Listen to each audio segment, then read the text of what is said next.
You are listening to the IFH Podcast Network. For more amazing filmmaking and screenwriting podcasts, just go to ifhpodcastnetwork.com. Welcome to the Bulletproof Screenwriting Podcast, episode number 123. By the time a man is wise enough to watch his step, he's too old to go anywhere. Billy Crystal. Broadcasting from a dark, windowless room in Hollywood when we really should be working on that next draft. It's the Bulletproof Screenwriting Podcast, showing you the craft and business of screenwriting while teaching you how to make your screenplay bulletproof. And here's your host, Alex Ferrari. Welcome to another episode of the Bulletproof Screenwriting Podcast. I am your humble host, Alex Ferrari. Now, today's show is sponsored by Bulletproof Script Coverage. Now, unlike other script coverage services, Bulletproof Script Coverage actually focuses on the kind of project you are and the goals of the project you are. So we actually break it down by three categories: micro budget, indie film market, and studio film. There's no reason to get coverage from a reader that's used to reading tentpole movies when your movie's going to be done for $100,000. And we wanted to focus on that at Bulletproof Script Coverage. Our readers have worked with Marvel Studios, CAA, WME, NBC, HBO, Disney, Scott Free, Warner Brothers, The Blacklist, and many, many more. So if you need your screenplay or TV script covered by professional readers, head on over to covermyscreenplay.com. And today's show is also sponsored by Indie Film Hustle's Filmmaker Process. We provide screenwriters with professional services to get their films or series packaged, funded, finished, and distributed. Some of the services we offer are pitch deck creation, film budgets and schedules, domestic and international sales estimates, legal contract templates, and consulting. If you're looking to package a screenplay or project, Filmmaker Process can help. Head over to www.filmmakerprocess.com. Well, guys, today on the show, we have a living legend. I was lucky enough to sit down and speak to the one, the only Billy Crystal. Now, if you don't know who Billy Crystal is, then you're probably a lot younger than I am. But Billy has been in films like Throw Mama from the Train, When Harry Met Sally, City Slickers, The Princess Bride, Analyze This, Analyze That, America's Sweethearts, Monsters, Inc. and its sequel, and many, many more films. He has also hosted the Oscars 9 times, has had a hit television show called The Comedians, was a writer and performer on Saturday Night Live, wrote and directed films like Mr. Saturday Night, Forget Paris, My Giant, American Sweethearts, and his latest film, Here Today, co-starring Tiffany Haddish. Now, it was an absolute honor to talk to Billy and, just talk to someone who had such an impact on my life growing up and throughout my life. Billy's always been there to make me smile in one way, shape, or form, and always do it with a little bit of heart, made you feel things just a little bit differently. It wasn't a cheap laugh. It was something that came from the soul in so many ways. And we also talk about that new film he just directed and wrote, Here Today with Tiffany Haddish, which I had the pleasure of watching. And I have to tell you, it is wonderful. And it's a film that we need right now in the world.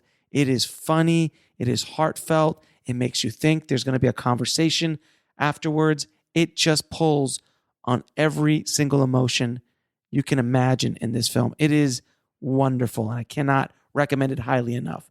So without any further ado, please enjoy my conversation with Billy Crystal. I'd like to welcome to the show Billy Crystal. How you doing, Billy? I'm great. Nice to see you, Alex. Thank you so much for being on the show. It is, I am humbled and honored to have you on the show. Truly, it is. When I was speaking to, like I was telling you earlier, I was speaking to my wife that I was going to have you on the show, and we both kind of geeked out a minute. It took us a minute. We kind of geeked out, and I mean, we just kind of like, oh my God, it's Mr. Crystal. I'm not going to embarrass you. But when I was growing up in high school, I was in a video store. Wait a minute, calm down now. I know, but when I was a kid, I loved you. No. Before I was born, my mother was listening to City Slickers. I heard you in the womb. No, I'm not that young. I'm not that young. Thank you though for saying that, but I'm not that young. When I was in high school, it was the late 80s, early 90s. So that was kind of like a really magical time for your career, from running Scared in 86, When Harry Met Sally, City Slickers, and that whole kind of that run. So, you've been a very big part of my life growing up, and I just want to say thank you. Before we even get started, thank you for all the amazing things you've done over the years. And now my daughters, when I told them, they go, my daughters now who are 9, they say, I told them like, oh, they always want to know who I'm talking to. I'm like, oh, I'm talking to Mr. Billy Crystal. And they tell me, and they go, City Slickers? And I go, yeah, because I showed them City Slickers the other day. Literally, like probably a month or 2 ago, we showed them City Slickers and they loved it. And then they go, what else has he done? I'm like, oh, he's Mike Wazowski. And their eyes just explode. They're like, you're talking to me. When I have 4 grandchildren. So when they first started to be aware of Grandpa in a different way, other than the guy who carried them and put them into bed and stuff. So now we were walking in a very interesting, beautiful mall here called The Grove, and in LA, and some paparazzi just started taking pictures of us, and it was weird for them. What?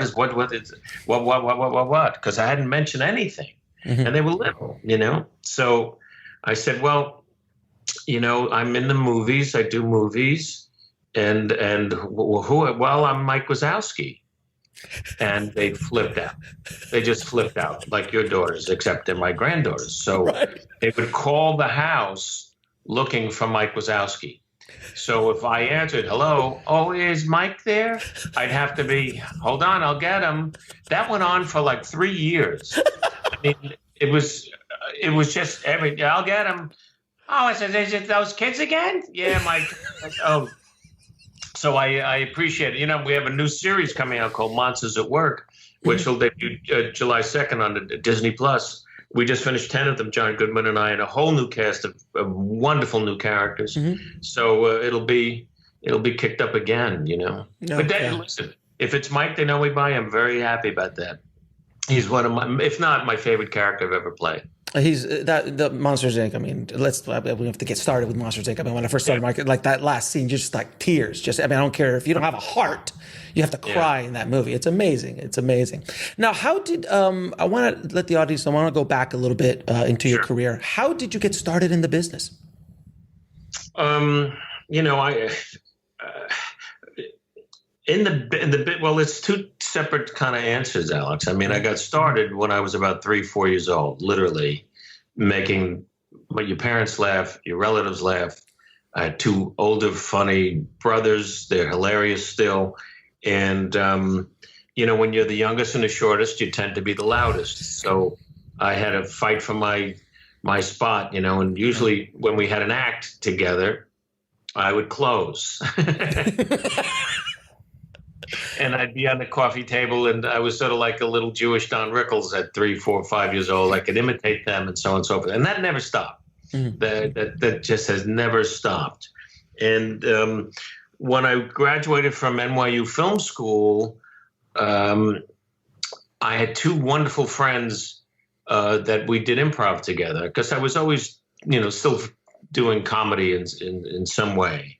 And we formed a comedy group, and we were together for a long time, like 4 years. But all during that time, I knew that I was sort of hiding, and that I needed to be out there by myself, that I was, at my heart, really a stand-up. And so after 4 years, towards the end, it was just a really emotionally hard time. I had a baby already, and I was substitute teaching in the junior high school that I went to. And which was weird, because I'd be in the teacher's dining room, and they were teachers that I had. And now they said, it's okay to call me by my first name. And I would say, no, you're still Mr. Graff. You're Mr. Tardino. I can't. So then we started working, and I said, I just gotta get off on my own. And out of the blue, a friend of mine calls from NYU and said, listen, do you know anyone who could do stand-up at a fraternity party?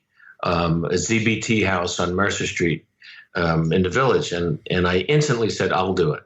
And he goes, well, when did you start doing stand-up? I said, I've been doing it for a while. Lied my ass off. put together a bunch of, like 10, 15 minutes that I thought would be okay. This was a Tuesday and the gig was a Friday night. This might work, that might work, but I just had to do it. And I got up there that night and I just exploded. I just improvised for like an hour, and there was no turning back. I mean, that was really it for me. So that was like 1973 and change. And I mean, I've worked with stand-ups a lot in my career as a director, and it's hard to improv. It is hard to get up on that stage and do, and you always think you're the funny guy. You're like, oh yeah, I could tell jokes, with 3 or 4 people, but you get in front of a bunch of strangers with that light on you and that mic, all of a sudden you're not as cute as you might have thought you were. Yeah, it's until you get your feet underneath you and your brain working the right way. Right. And you're able to put yourself into your act, and not just do like an act, but talk about what's important to you and find the funny about that. Then that's really something, For me, it's all these years later, there's only a few places I'm really comfortable in my own skin, and on stage is one of them. Now, what did stand-up do as far as helping you prepare for the very gentle and inviting and warm film industry? I got to think about that because it's hard when you do your own things and you believe in what you're doing. And then suddenly, as you're starting to show work to people who tell you no, or we don't like that, we like this, and it's a different audience, and a powerful one because they can say yes or no. Mm-hmm. So that was, it still is always a challenge. That's why I, with Here Today, I am so thrilled that we were able to get something made and finished during the pandemic, but that we were able to write a funny, moving movie, a full emotional journey for an audience. And I have to say, at this age, to get something done and have people embrace it, the studio people embrace it, like Sony has with this movie. So yeah, so it's but the stand-up, it's always the place that I return to for new ideas. Mm-hmm. If and money, but it's I mean, mostly money. It's mostly money. Let's just be honest. Just a downtime, and God knows there have been. This isn't happening. That's not happening. What? If I can, let's book some dates and I'll go out on the road. Like 3 years ago, I did 35 cities, and I had the greatest time. And then your mind starts getting all oiled up, and you start seeing things differently. And then, we were on the road, and Janice and I have been married almost 51 years. So right from the beginning, she'd be making notes in the audience for me, or I'd run back to the motel after I did a gig, and she'd be there and we'd go over the notes and so on. So now, 3 years ago, we're running back to the hotel and doing the notes. And then seeing, that could be this, that could go that could be that's funny. That didn't work. And then it's all how it started out, and it all feels very right. That's amazing. And it's amazing that that you still as you were explaining it to me, you were like a 20-year-old. You were like a kid, like, yeah, and then we got this and that, the juice is flowing and we got this and that and this and that. And it is fascinating the creative mind and how it works. Especially, again, the stand-up comic is a very interesting creature, to say the least. Well, the thing about it I love the most are the surprises. Right. And it's thrilling. It is absolutely thrilling when you can knit together an entire sequence off the top of your head because the juice of the audience is so good. Mm-hmm. And then it's like, there's a power about it. that's it's very hard to explain unless you experience it yourself. You're walking, you're talking, you're thinking ahead. It's almost like chess. There's 3 moves. You're setting up things. You're setting the audience up where they don't see it coming. But when you get on a riff and it just comes, and you get on a roll, it's really something. It still is a great feeling to have. Now, I have to ask you this because my father told me I have to ask you this. He was a monstrous fan of Soap. One of your early shows that really arguably blew you into the mainstream a bit, and your character Jodie that you brought to life on Soap was. I mean, I remember watching it later, like when I was in high school. I would watch episodes, and my father just was just obsessed. He couldn't stop laughing with that film, with that show. But it was a pretty bold character in the late 70s to be bringing out a gay character on television. Were you the first? I don't even know if you were the first. Yeah, I was the first recurring starring character in a network television show. Right. There were other like films, sure. But nobody approached it with humor. Right. The way that the brilliant, really, they say, boys, he's a genius. Susan Harris, who created Soap, was a genius to me. She wrote the first 65 or 68 episodes all by herself. Wow. For a lot of characters. We had at least 12 main characters, and then supporting characters and one-date people and so on and so forth that would come in and out of the story. The jokes were great. The characters were fantastic. An amazing cast. And Jodie Dallas was, when they approached me about playing him after seeing me on a Tonight Show with Johnny, and I met with him, and I was nervous about it until I met with him. And it was Susan and her late husband, Paul Witt, and Tony Thomas, great producers. And to me, the best director in television at the time, Jay Sandridge, who was Mary Tyler Moore director and just one of the MTM heavyweights. And we talked for a long time about, well, where's he going? What's to be said? How honest is this going to be? How, and it started out honestly a little rubbery, I thought. And then it settled into a real interesting, thoughtful, funny, stood up for himself, strong character who knew who he was at most of the time. There was some confusion about his own sexuality and so on. But then, he just was very endearing to people. Wow. And it was 4 years of it. And I think the test of it, Alex, was he had a one-night stand, and he ends up fathering a baby girl. Yeah.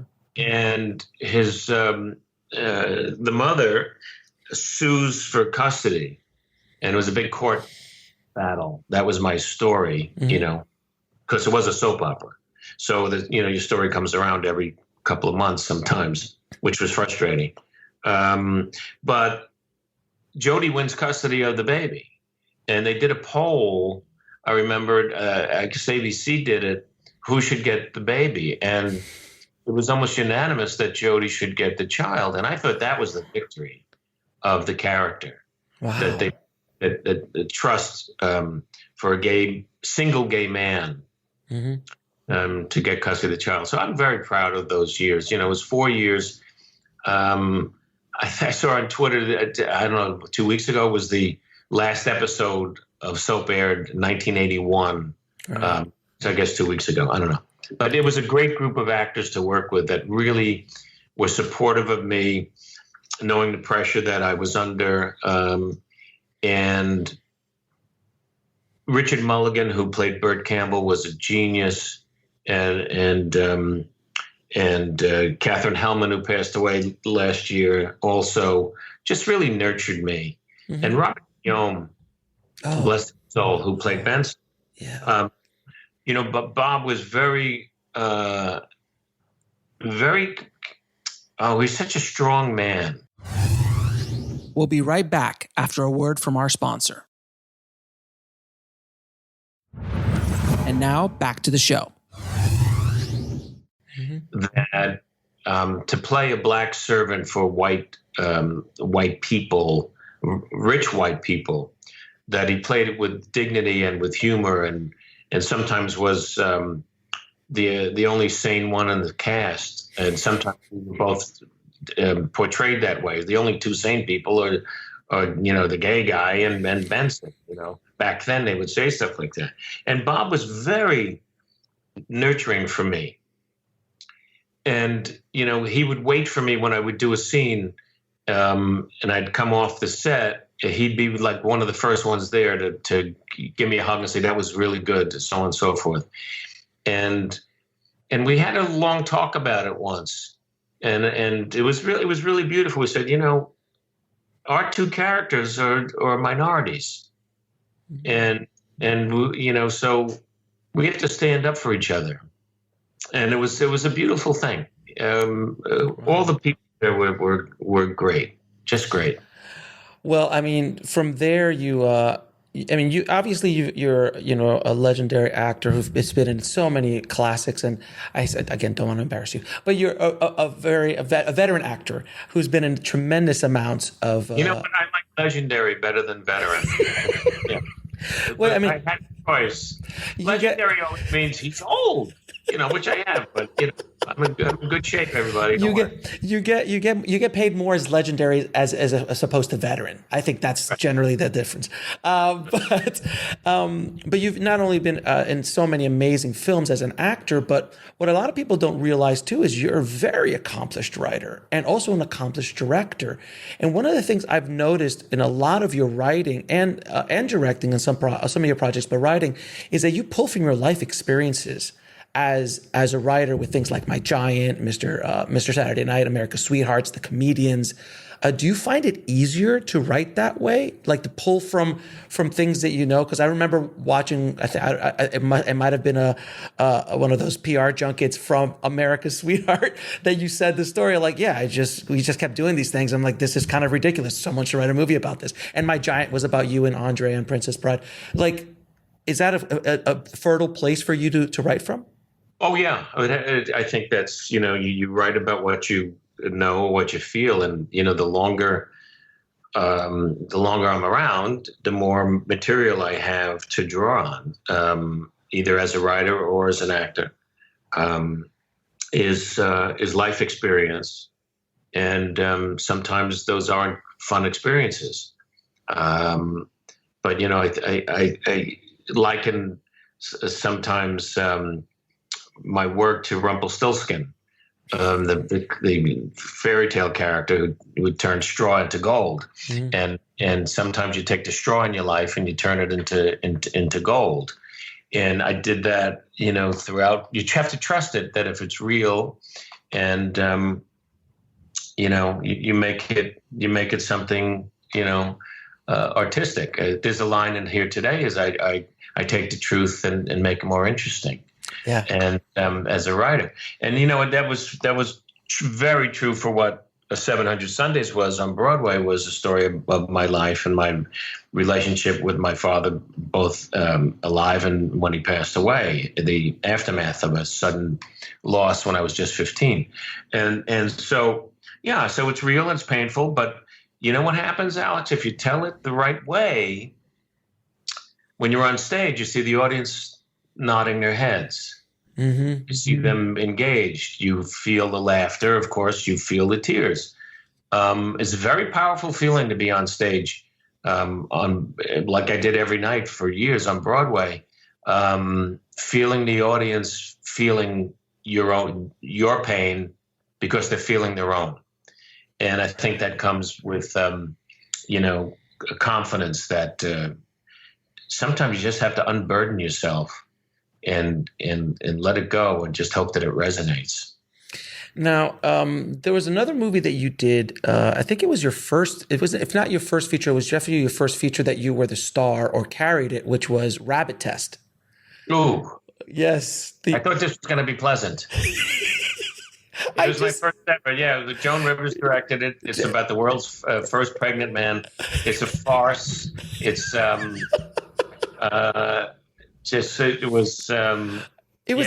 It's fascinating because because first of all, it was a woman director back then was a big deal. I remember seeing her, and then she was in the marketing of it, but she wasn't in it, if I'm not mistaken. I remember that.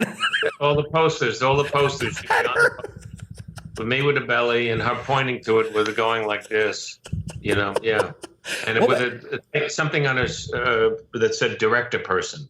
Right, exactly. Said director person. Joan was, first of all, she was a phenomenal comedian, just hilarious person, and one of the hardest working, funny people I ever met was Joan. Yeah. Yeah, and was that when you got that job as an actor? You're like, well, I'm a star of a movie. What does that feel like? I mean, back then. First of all, I wasn't the first choice for that movie. Okay. And I have to say it because maybe he'll watch this, but we laugh about it every time we see each other. Dennis Dugan, who directs so many of Adam Sandler's films and is a really good, funny director and was a wonderful actor. He had a series called Richie Brockelman, Private Eye, and he was in Hill Street Blues all the time. And he shot for like a week. He was shooting for a week. So I was at a Dodger game, and I remember there was an announcement. Billy Crystal to the white courtesy phone, please. Billy Crystal to the white courtesy phone. And my wife was pregnant at the time. So I was going, oh no. Is it having a baby now? No. So I run to hello, this is Billy, hi, it's Joan. Listen, I made a mistake. Can you come over to the house? She says something, you'll start tomorrow. Start tomorrow? What? The movie. It didn't work out with him. It was wrong. And it said, so I have to leave the game, go to her house, go over the script with her, and start the next day.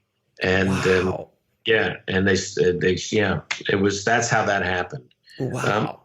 The highlight of that movie for me, and then we're Alex. No matter what you say, we're moving on. Yes, absolutely. Was I got to work with Imogene Coca. And Imogene was from the original Sid Caesar, Your Show of Shows, and Caesar's Hour. Yeah. She was a genius comedic performer, comedy actress, and I just loved her. So I had a chance to work with her. So that was the highlight for me. And now we will move on. Now, when you're writing, I always love to ask this about writers. Do you start with character or do you start with plot? Well, Here Today started with sometimes it's just a whim. It's like, well, what about this? I'd like to do a story about that or something. And then you start like fleshing it out in your mind for weeks, making notes here and then if you got something, you start to write it. Here Today started totally out of the blue. My co-writer and one of my closest friends ever, Alan Zweibel. Alan was an original Saturday Night Live writer, created Rosanna with Gilda. We've been friends. He was like the first friend I made in when I started doing stand-up. We lived near each other in Long Island, and I would pick him up on our way to a wonderful club called Catch a Rising Star on the Upper East Side of New York. We'd hope to get on by 1:00. Then I'd drive him home. I lived an hour outside of Manhattan. We'd listen to our cassette tapes of our shows that we had just done, our sets, and help each other get better. So we were very, very close friends. And then I saw him, and he worked on 700 Sundays with me and collaborated with me on 700 Sundays and was invaluable. And then he's on Letterman, and he's telling the story about this auction luncheon that someone had purchased. He was the prize of this luncheon that someone get to have lunch with him and as we often do, and raise money for a charity. So he's at the restaurant with this woman who's really not into comedy at all. And he said, well, how much did you pay? I'm just curious. For the charity, he says, 22. He says, $2,200, that's good. He goes, no, $22. So now he's sort of like hating her. But she's there. Then she has a reaction to the seafood salad she has. She blows up. She goes into shock.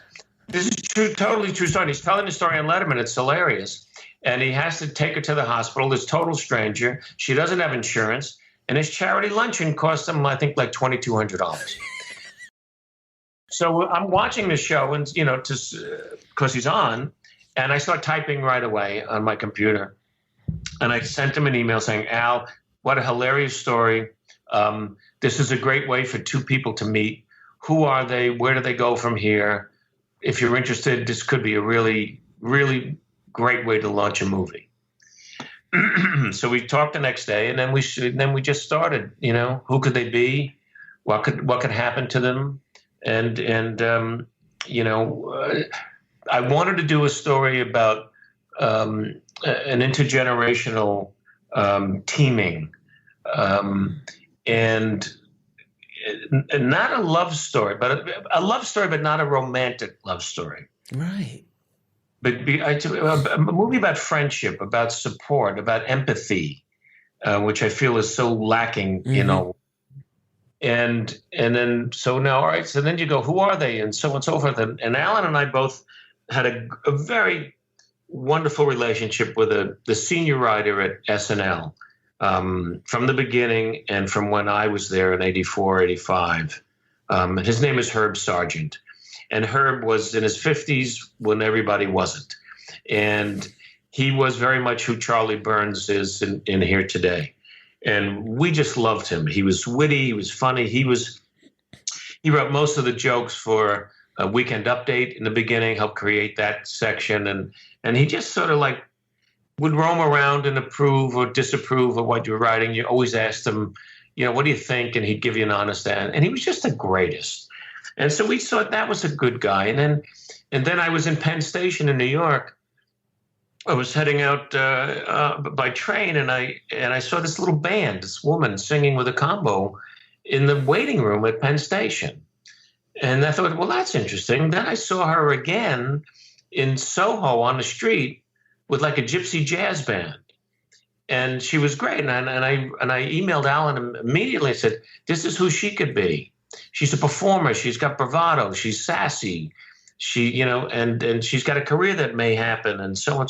And so then we started writing, and then here we are, Yeah, I can't believe that most of the movie, which by the way I saw, and I had the pleasure of watching, and as I told you before we started recording, it is there's so much heart in the film, and it just almost took my wife and I back, because we're not used to watching content like that anymore, because it's just not something, unless you start going back into older movies of 10, 15, 20, 30 years ago.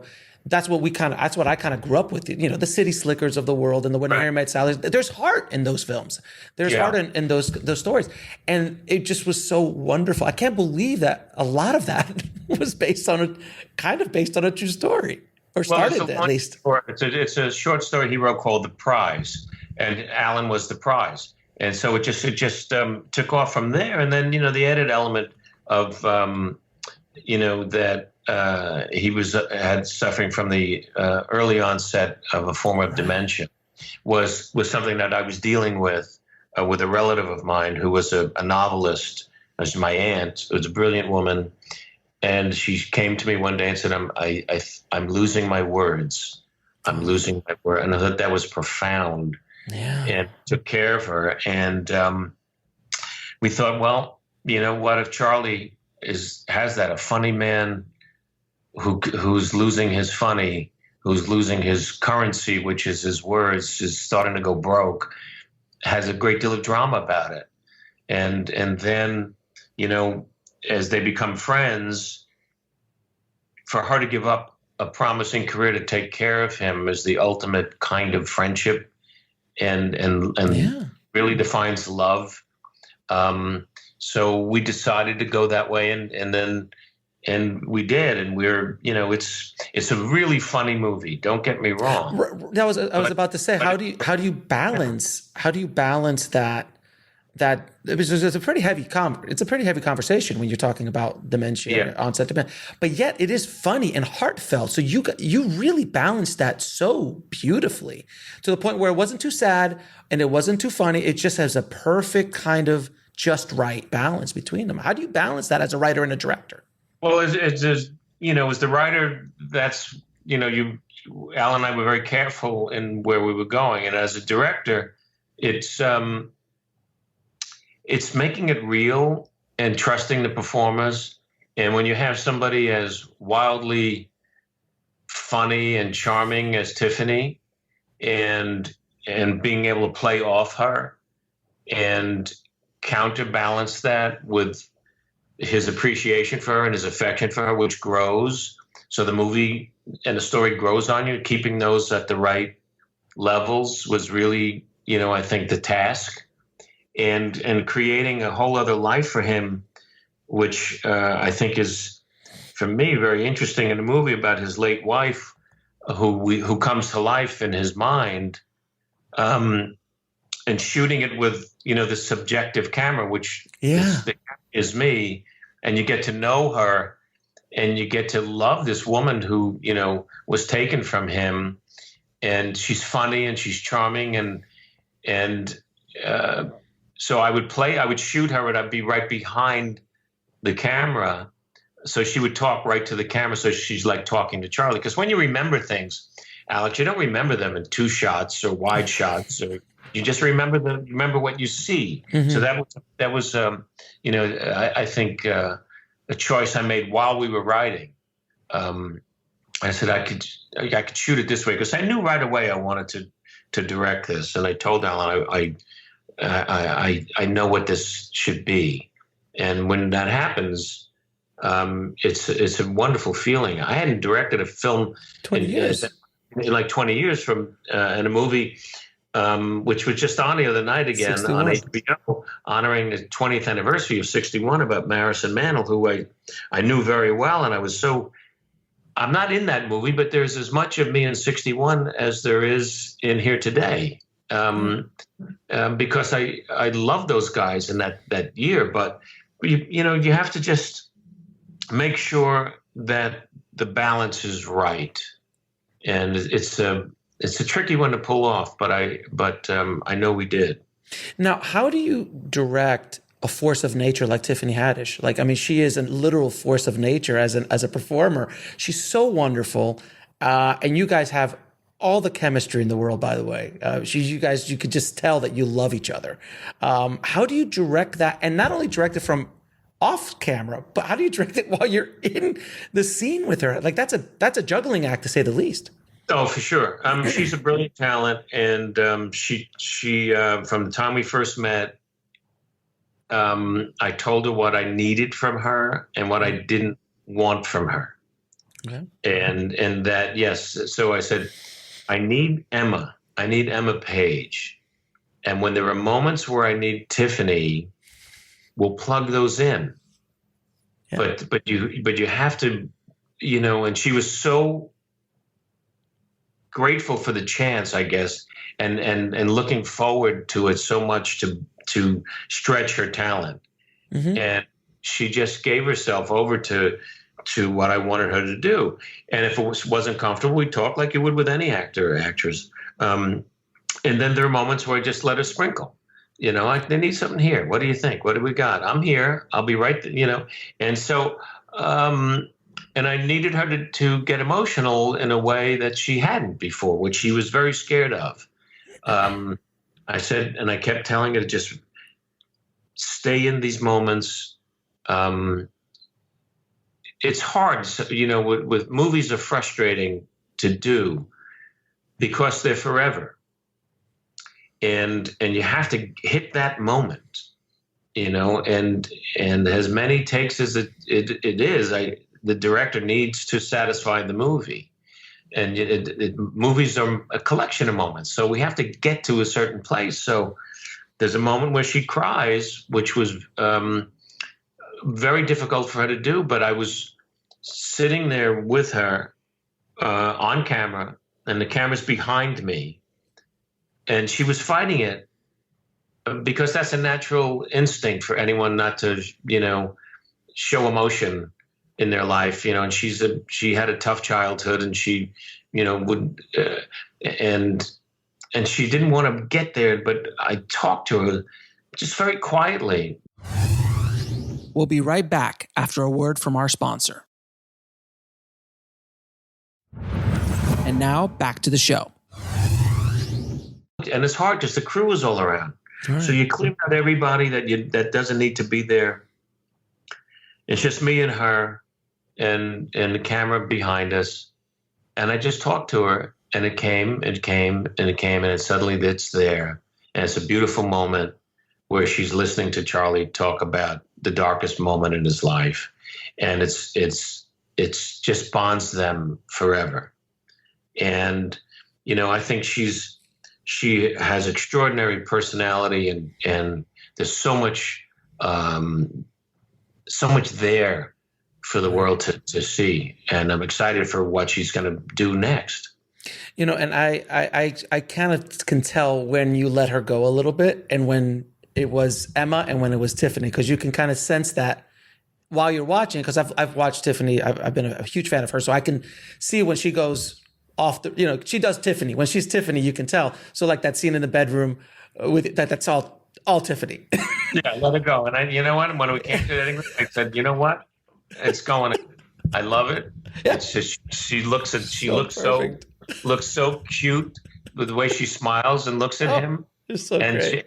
And it's just a great little. But those are, what Rob Reiner used to call freebies. Those are freebies. Yeah.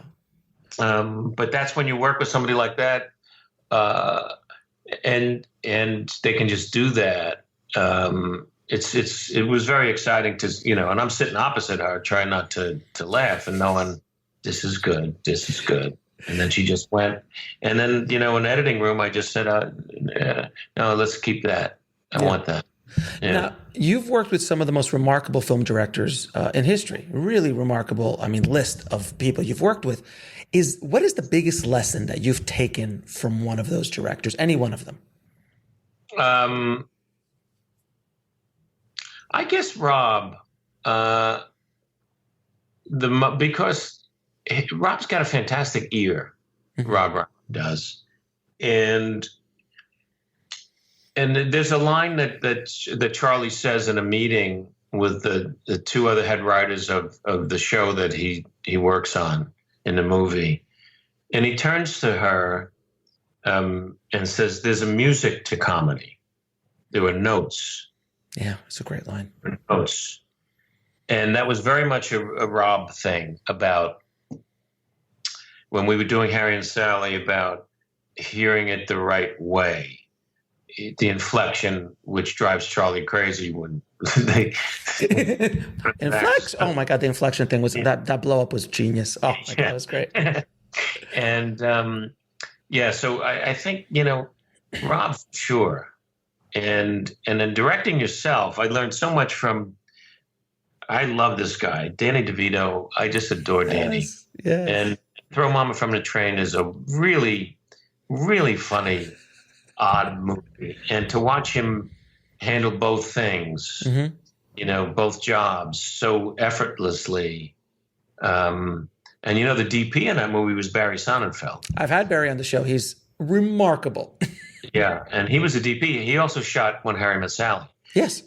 And Raising Arizona, and on and on and on. Coen Brothers movies, and those big wide angle shots and so on. Gorgeous. And a hilarious person himself. And yeah, so I would say those two guys for sure. Now, when you're working on When Harry Met Sally, did you? I'm not going to ask you, did you know it was going to be a hit? But did you know that it was going to have this cultural spark as far as like a conversation about men and women? Because when you watch it, you're going, well, yeah, women and men can't be friends. And then you're either on one side or the other. I'm like, yeah, you can. No, you can't. Yeah, you can. No, you can't. Did you guys know when you were writing this, it was going to spark this kind of, it was for people listening, you have to understand in 89 when that came out, I mean, it was everywhere. Yeah. Oh yeah. It was everywhere. It was a provocative one-liner. Men and women can't be friends because the sex part always gets in the way. Right. That was Nora's, that was their premise. And then, handled in such a beautiful way and witty way and a very realistic way that, and I hope this happens with here today, that people, when the movie ends, they walk up the aisle talking about it and they go out for coffee and they're talking about it. You stimulate conversation, and Harry and Sally definitely that, because, Alex, there's so much is said about the fake orgasm scene because nobody had really used the word orgasm, in a movie except Ron Jeremy. And so, right. And let alone a fake orgasm. And then to have her do it on camera, that was like mind blowing. It was mind blowing. By the way, Rob's mother's line, still arguably the best line in the entire movie. I'll have what she's having. Was it your mom or his mom? No, it was Rob's mom. It was Rob. Yeah. It was the line that I wrote. So I was, the timing. But, yeah. Estelle Reiner was one of my favorite people, and the late Carl, of course, was like an uncle and aunt to me. Amazing people. But it got people yapping, that's for sure. And here it is, all these years later, people are discovering it, younger people, and the people who grew up, who were at the right age of falling in love when the movie came out, are now telling their kids to watch it, who are now falling in love. And so the beat moves on, So we had a 30th anniversary screening, I guess, 2 years ago, at the beautiful Chinese theater here in LA, and Meg and I were there, and Rob introduced us, and they brought us out on a love seat, like we are in the end of the movie, and nice. And the place went berserk. It was really nice. It was really nice. That's amazing. Now, I'm going to ask you a few questions I ask all my guests. What advice would you give a filmmaker trying to break into the business today? Have a rich uncle.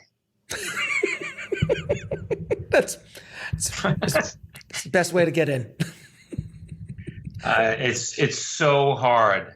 It's so hard, but write something that you believe in, and don't ever get deterred from your goal in your career and in your life. Things happen. Now, what is the lesson that took you the longest to learn, whether in the film industry or in life?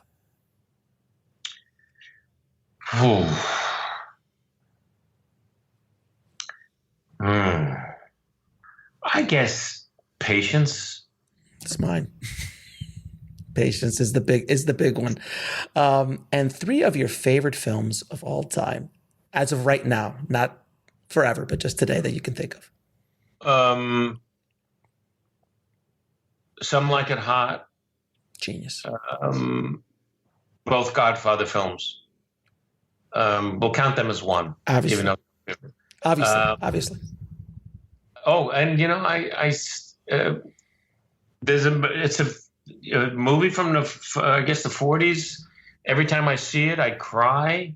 It's called The Best Years of Our Lives, and it just kills me. Myrna Loy, Frederick March, Dana Andrews. It just is. It's just a killer about America after World War II and soldiers returning home. It's just that's when I need a hit of something. I go to that. I just adore that movie. Now, and where can people watch here today? Theaters only, man.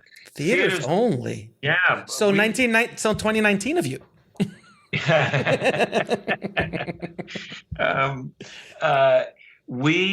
Fred Bernstein, who's my producing partner, who's a fantastic person, who, from the time he read the script until, till the day we open, has been such a strength for me and the movie, always getting me everything I needed to make the movie the way that I saw it. So we had a lot of offers to stream, right? But after a while, the streaming thing, it was great because we couldn't get to theaters, but then everything just sort of got to look like television, and we held out, and then Sony swooped in really like a month and a half ago and said, we love this and we want to put it in theaters. If America does what it's supposed to do and get vaccinated and wear masks all the time, you can get your life back. Yeah. And that's why I don't understand people complaining about it, and then that stops everybody else from getting our life back. We can do this. Mm-hmm. And so they came in and we're in theaters only starting May 7th all across the country. I think we're in 1,200 theaters. And hopefully, Mother's Day, people will want to go and take mom and have a couple of laughs and feel something. It's a real family experience together. It is. And that's about the movie. And it does spark a conversation. It will spark a conversation without question. But Billy, it has been an absolute honor and pleasure talking to you on the show today. Thank you so much, not only for being on the show, for making Here Today, which I tell everybody you got to go see, but also for the years of just making me laugh and now making my children laugh. It's been a pleasure. Alex, I'm a veteran. Obviously, as a veteran actor, writer, and director. But thank you so much for everything, Billy. I appreciate it. You're welcome. No, your pleasure. Nice talking to you. I truly want to thank Billy Crystal for being on the show. It was an absolute honor to speak to him, to pick his brain about how he does what he does. I mean, he is truly an inspiration. So thank you so much, Billy.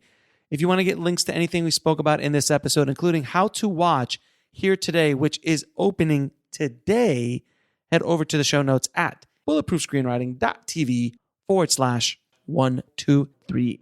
And guys, I have a big announcement coming in the next few weeks. I have a new something I've been working on for a while now, and I think it's going to really help out the tribe in a big, big way, and hopefully help out independent filmmakers around the world get their projects funded, get their projects produced and distributed. That's all I will say, but I promise you it'll be worth the wait. It'll be out and hopefully in a few weeks, so keep an eye out for that. And if you haven't already, please head over to screenwritingpodcast.com, subscribe, and leave a good review for the show. It truly helps us out a lot. Thank you again so much for listening, guys. As always, keep on writing, no matter what. Thanks for listening to the Bulletproof Screenwriting Podcast at bulletproofscreenwriting.tv.